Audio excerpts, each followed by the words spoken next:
Can we give a round of applause to our Herbick brothers? It's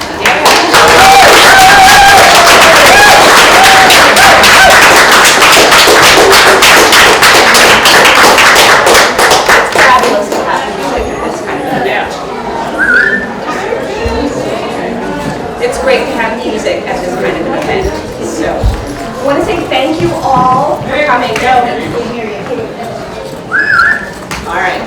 One moment. I'm fine. It's just, all right, thank you. So I want to say thank you all for coming to our birthday celebration for the Ilsley Public Library's 100th birthday. And I am so glad that everybody was able to come out. We had fabulous turnout and donations from the whole community to decorate with flowers on the front walk, to celebrate with cake in a few minutes, and to have any number of community events happening today. And Ravel Allen is the president of the Friends, and I'm Meg Baker. I'm the president of the trustees. So we jointly planned this. I'm really happy to be here. I've never been to a 100th birthday party before. I may never be again, but this is just wonderful to see everybody, smiling faces, having fun, the great music. And I have to say that the Friends and the trustees and Dana and the library staff, it's a wonderful team. We work really well together, and there's been so much hard work put into this celebration. And we hope you're all having a great time and enjoying it. And this is just the kickoff for the next 100 years. There's Dana. Oh, thank you, Ravel and Meg. My name's Dana Hart. I'm the director here. And thank you, everyone, for being here on this really wonderful occasion. As you all know, we're here to celebrate. Oh, I'm hearing that. Can you hear me? Oh, there we go. Okay, I'll just lean forward a little. Can people hear me now? Yes. Yeah? Okay, great. We're all here to celebrate the library's 100th birthday.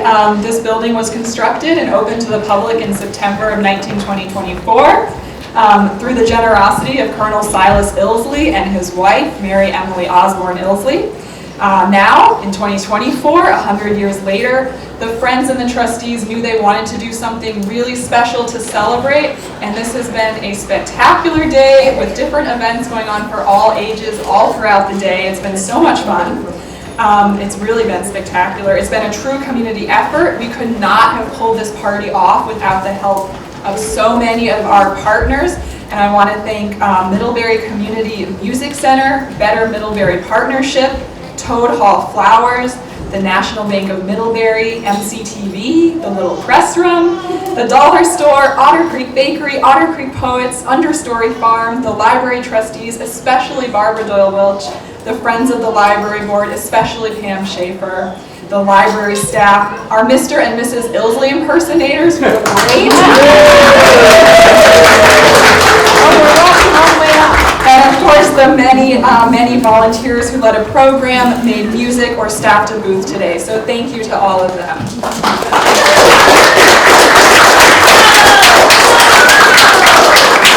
The fact that so many different individuals and businesses and nonprofits came together to make today a success is really very fitting. The library, over the course of its long history, has really been a point of gathering here in Middlebury, and it has become the true heart of the community. Usually when I talk about the library and its value, I talk about our collections and our programs and the many, many services that we offer, but as I was thinking about my remarks for today, I kept coming back to the words of the librarian, R. David Lankeys, and I'll share them with you now.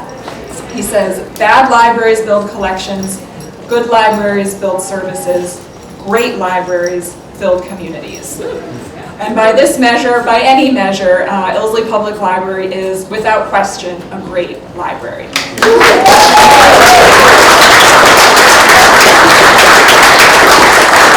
I also really really love that quote because it speaks to the way that libraries have changed so dramatically over the past century.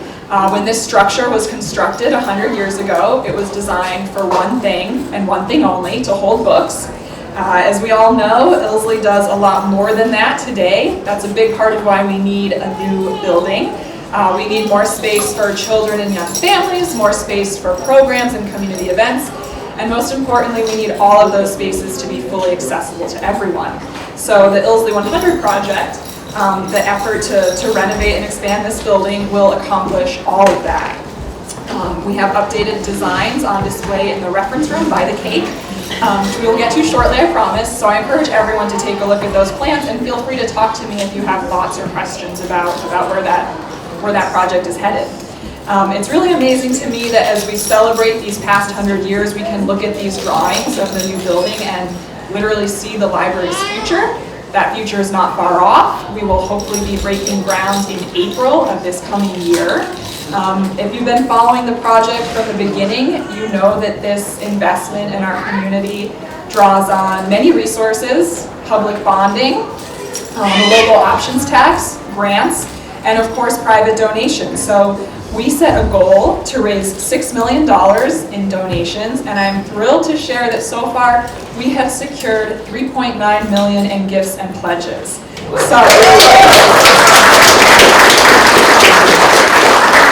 So the campaign has really gotten off to a great start. We have wonderful momentum. We're not there yet. We need everyone to pitch in and help us make this a success. I hope that you will all consider a gift that is meaningful to you. This is a chance to be a part of our library's history and our future, which is really cool. The original building, as we've talked about many times today, was built thanks to the generosity of just 2 benefactors. This time around, we all get to be a part of the story and a part of what brings us into the next chapter. So thank you for considering a gift. Thank you most of all for being a part of this community, and thank you for helping us celebrate today. And now we will get to what we've been waiting for, the true announcement of the day. Renee Ursitti will announce the winners of our cake competition. Thank you, Renee.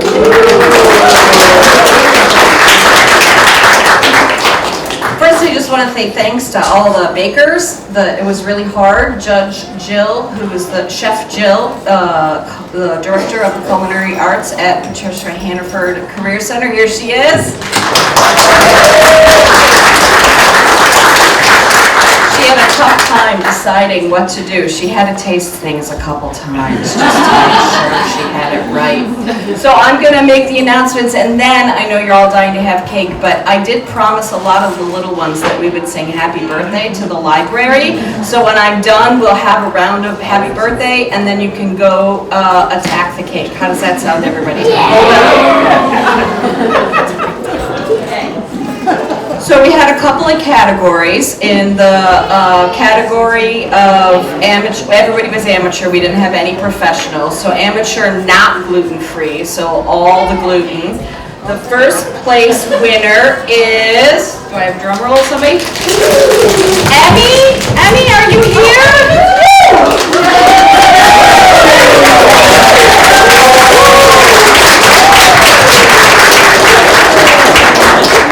And the second place winner is Judy Doria. Are you here, Judy? And third place, Carolyn Craven. Are you still here with us, Carolyn? Okay.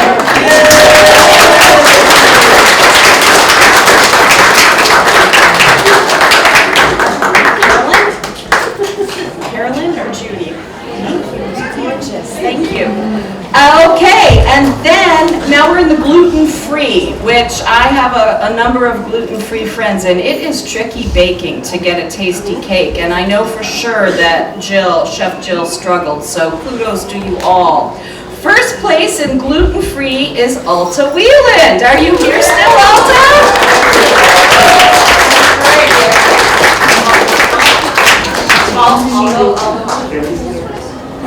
Okay, she just didn't hear. We're going to deliver. Second place is Kate Tilton. Kate, are you still here?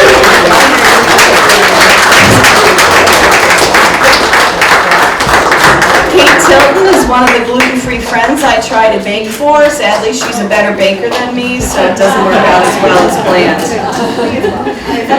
And third place is Ines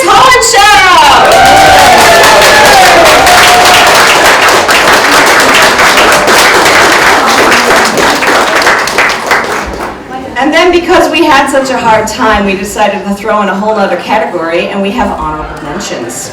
So our first honorable mention is Martha Goldblatt Clark? Martha!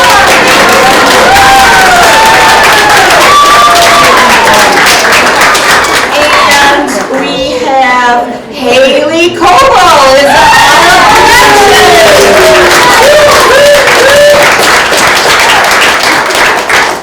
And apparently I wrote the wrong name on the third one, so I'll have to get back. I'm so embarrassed. Are you coming up, Haley? Behind the table. She's slicing. Haley's working. We'll give her her thing. So there we go. That's it. So on the count of three. Jeff Braymark will give us a starting note. Thank you. Go for it, Jeff. Take over. Happy birthday to you.